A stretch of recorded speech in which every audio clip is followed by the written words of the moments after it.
Hey everyone, what's going on? Greg here again. So the way that I stay focused and on track for TM Blast, the stadium reviews, and Plan Legends is to use a whiteboard like this. So it's all color coded. You can see up here, red is TM Blast, blue stadium reviews, and then green Plant Legend. So what I do is, today's actually Monday, so I'm a day behind. So I started off my day and I just wrote this one blog post, Ethereum for plants. Now I can kind of, wipe that off. That's done. All right, you guys already know the drill. So I uploaded a blog post and added the internal links, the photos, tracking one keyword with an SEM rush, added it to the XML sitemap, move on to the next. This plan website got 7,000 sessions in December. My goal is to get to 50,000 sessions by May. The spreadsheet right here, this is what keeps me on track. So it has 180 plus different topics. I've written now, actually, let me check my pivot table. I've written 80 blog posts to the site.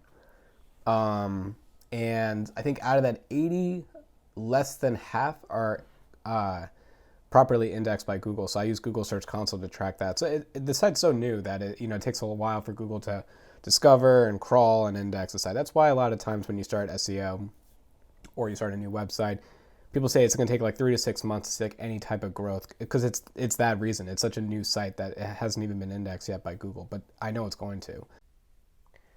This is the editing part now. So this is one of the blog posts I got from one of my writers. So first thing I do is I throw it into Grammarly. I'm going to fix a lot of the grammatical errors that are there, wordiness, do a plagiarism check, make sure all that's good. Then from the editing, I read it once, and then after I've read it, I read it again, and then the second time as I read it, I start to break up the content. So for SEO, one tip is that if you have a H2 and you say things like, what temperature works best for this plant, you should answer that in the first sentence. You should say, this plant needs between 65 and 80 degrees Fahrenheit to, survive or grow.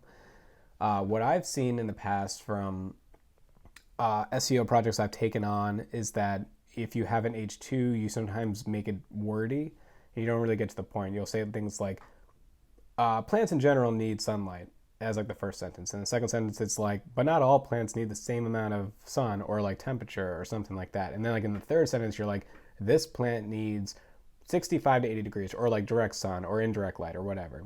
And like, that's not good for a user because they're searching for like, what is the answer? Like they're Googling or they're Binging, like what temperature is best for this plant? You should answer it right away. Because if you can answer it right away, Google and Bing are going to look at that as like, this question someone has can be answered directly from this blog post. Let's show it as the answer box.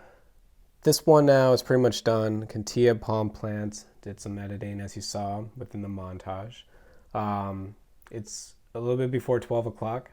So it's not published, but it's ready to go. But I have a call around 2 o'clock today with a client. So what I'm going to do now is actually go out for a jog for the next hour. So get my workout in, come back, eat some lunch, and then have the call. So try to break up my day like this. Some work in the morning, do a little exercise, have some calls, do some more work, that stuff, etc. So anyway, I hope you guys enjoyed this video.